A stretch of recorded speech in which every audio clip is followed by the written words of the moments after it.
खुल के कह रहा हूं, खुल के, करबला के बाद इमाम ज़ैनुल आबिदीन 35 साल जिंदा रहे। 35 साल। जोर से बोलो। याद रहनी चाहिए कि बंदे को मेरी बात। कितने साल जिंदा रहे? 35 साल, लेकिन कभी मुस्कुराए नहीं। आपके बेटे ने कहा था, इमाम बाक़िर रहमतुल्लाह तआला अलैहि ने, बाबा आपको कभी मुस्कुराते नहीं देखा। फरमाया था, बेटे हमने करबला देखा है, अगर तू करबला देख लेता तो तू भी मुस्कुराना भूल जाता। तू करबला देख लेता तो तू भी मुस्कुराना भूल जाता। और कभी पानी दिया जाता तो देख के एक घूंट मारते रो देते थे। करबला को समझा ही क्या है, कह रहा जश्न मनाएंगे हम। खुदा की कसम, हमारा नबी जिंदा, हमारा दीन जिंदा, हमारा इस्लाम जिंदा, हमारा कुरान जिंदा, हमारा खुदा जिंदा, हमारा हुसैन जिंदा। ये हमारा भी अकीदा।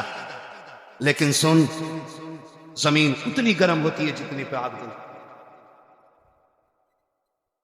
जमीन उतनी गर्म होती है जितनी पे आग जलती है। एक्सीडेंट देखे हाथ से रोड पे, बोलो, है ना? आपने देखा होगा कभी लाशें ऐसे चिपक जाती हैं कि खुरच नहीं पड़ती है, कभी चेहरे बिगड़ जाते हैं, है ना जी? लेकिन एक बात बताओ, कितने लोग गुजरने वाले ऐसे होते हैं जो उन लाशों को देख के रोते हैं। बिखरी हुई लाश देखा, किसी ने यूं रुमाल लगा, ओहो, देखा नहीं जान, किसी ने कहा भाई ओहो बुरा हुआ। लेकिन उन्हीं लाशों के पास आप देखोगे कुछ ऐसे भी होते हैं जो बेहोश होते हैं। मैं पूछूंगा क्या ये गुजरने वालों की तरह है? लोग कहेंगे नहीं। का ये जो गुजर के गया नहीं रोया ना, इसका मरने वाले से कोई रिश्ता नहीं था। और ये जो बेहोश होके गिर गई है ना, ये मरने वाले की मां है। ये जिसके मुंह में पानी डाला जा रहा है ना, ये 6 महीने के बेटे का बाप है।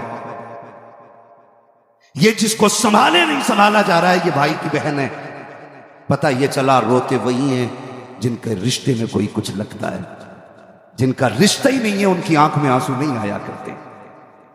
मैं सीना पीटने की बात नहीं कर रहा हूं। लोग कहते बस इतना कहो गुजर जाओ, बड़े बेदर्दी से मारे गए। मैंने कहा तेरे बाप का एक्सीडेंट हो जाए, साहब बताता, पहले नाक लगी, फिर कोनी लगी, फिर भेजा निकला, फिर ट्रक चढ़ गया ऊपर। और अली के बेटों की शहादत का तज़किरा करें तो तुझे लाफियत नजर आया करती है। खुदा की कसम जानते हो, आ तुझे बताऊं, जब कभी इमाम ज़ैनुल आबिदीन को करबला की याद आती थी, आप छत पे चढ़ जाते थे, रुख करते थे करबला की तरफ, और इतना रोते थे कि जिस छत के बनाने से बारिश को पानी गिरना था, उससे आंसू गिरा करते थे।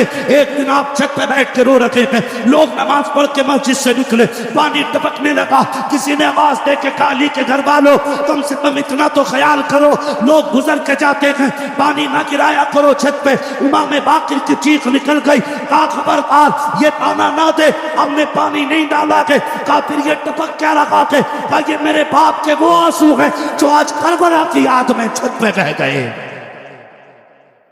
तुम्हें क्या पता करबला क्या है?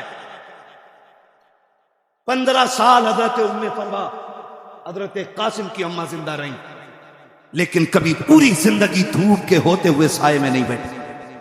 लोग कहते थे सैयदा कभी तो साए में बैठ जाया करो। उन्होंने कहा कि मैंने अपने लाल की लाश के टुकड़ों को बगैर साए की जमीन पे पड़ा हुआ देखा है। अब हमें साए से नफरत हो गई है। किस दर्द की बात करते हो? खुदा की कसम, आज तक वो कलम नहीं बना जो तारीख करबला लिख पाता। आज तक वो औराक नहीं बने जो दर्द करबला को सबा लेते। आज तक वो मुअर्रिख न बना कि जो दर्द करबला को अपनी ज़बान दे करके औराक के सीनों में उतार पाता।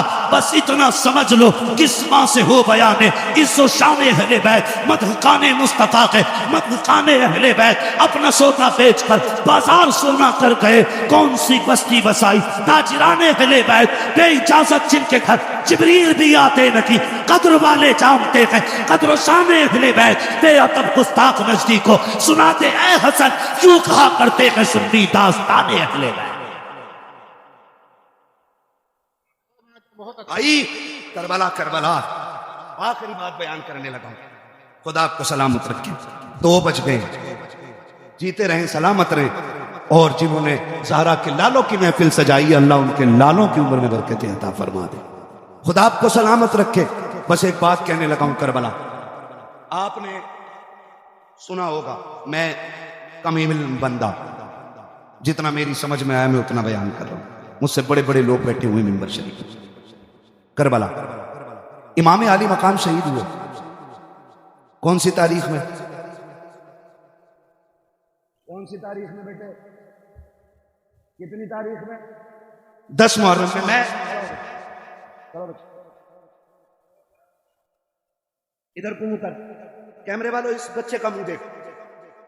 हमने पहले ही कहा था कि हमने मदरसों में करबला बाद में सीखी है, चूल्हे पे बैठ के मां से पहले सीख ली है। मैं हजरत खुल के कहता हूं, ये जो सारी बातें हुई है ना अभी, मैं किसी पे तनकीद नहीं कर रहा हूं, मुझे मतलब भी नहीं है, मुझे अपना दीन बयान करना है।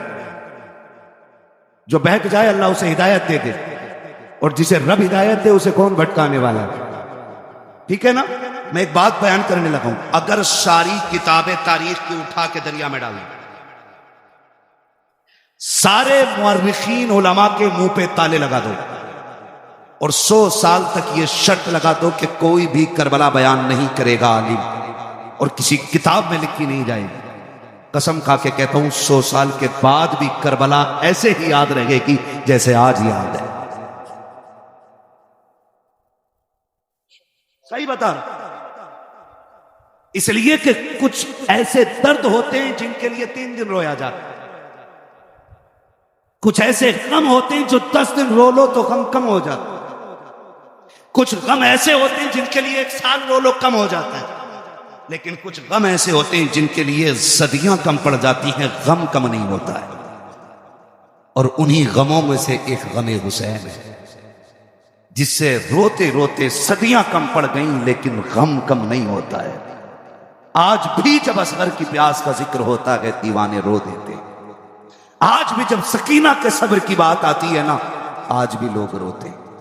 और जो यजीद के भैये भतीजे भांजे और नाती पोते हैं ना, वो कहते हैं जी इख्तिदार की लड़ाई, 2 शहजादों का आपस का झगड़ा था। वो जालिमों, आपस के झगड़ों में, इख्तिदार के झगड़ों में 6 माह के असगर के तीर नहीं मारा जाता,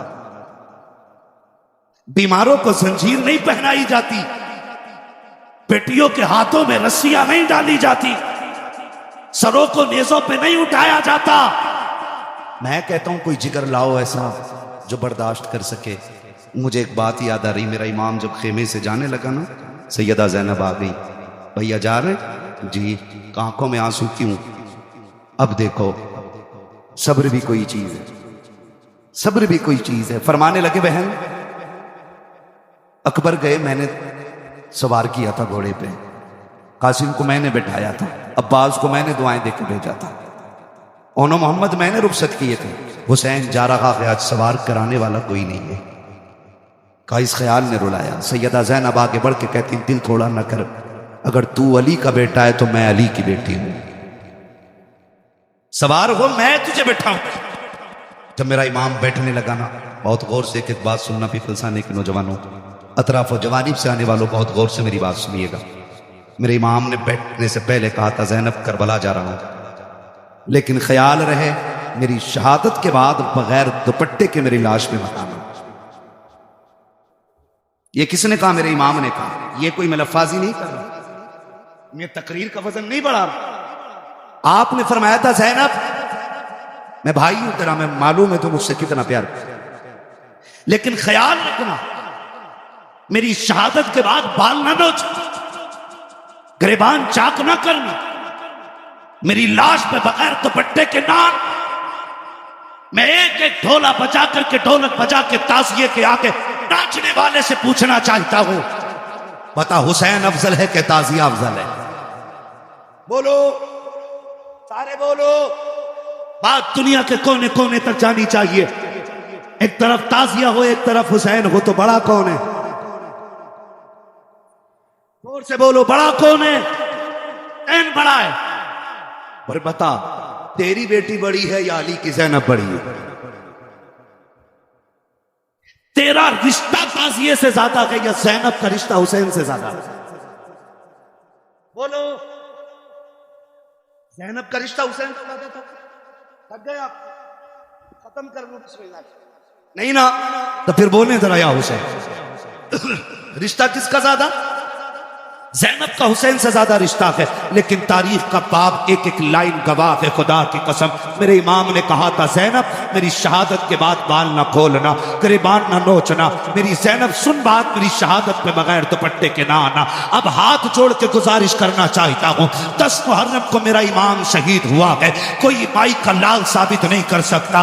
ज़ैनब बगैर दुपट्टे के सगे भाई की लाश पे आ गई हो, खुदा की कसम घोड़े तोड़ते रह गए हैं। ज़ैनब ने पर्दा नहीं छोड़ा है, भाइयों के सर काटे गए हैं। ज़ैनब ने पर्दा नहीं छोड़ा है। लेकिन आज मेरी कौम ने इसी 10 मुहर्रम को मेला लगा करके, फैशन बना करके कौम की आबरू का सौदा कर दिया है। पीपल्स आने वालों, मैं तुमसे पूछना चाहता हूँ, नुमाइश के नाम पर तुम्हारी बेटियां बेपर्दा क्यों हो रही हैं? क्या जायदाद में तुम हमसे ज्यादा हो? क्या दौलत तुम्हारे पास हमसे ज्यादा है? ये नुमाइश के मेले तुम्हारी जमीनों पर क्यों लगते हैं? तुम नहीं जानते हो, पीपल्स आना वो जमीन है जो मुसलमानों की जमीन कही जाती है। भोजपुर वो जमीन है जो हमारा इलाका कहा जाता है। इन जमीनों को बर्बाद करने की नापाक साजिशें हैं। पहले मेलों के नाम पे बेटियां निकाली जाएंगी, फिर आजकल की तरह अभी चंद दिन की बात है, भोजपुर की एक लड़की ने जाकर के, नाम कितना अजीब है, नाम फातिमा है, नाम बदल करके एक गैर मुस्लिम के बिस्तर को जाकर के गरम किया है। मैं पूछना चाहता हूँ,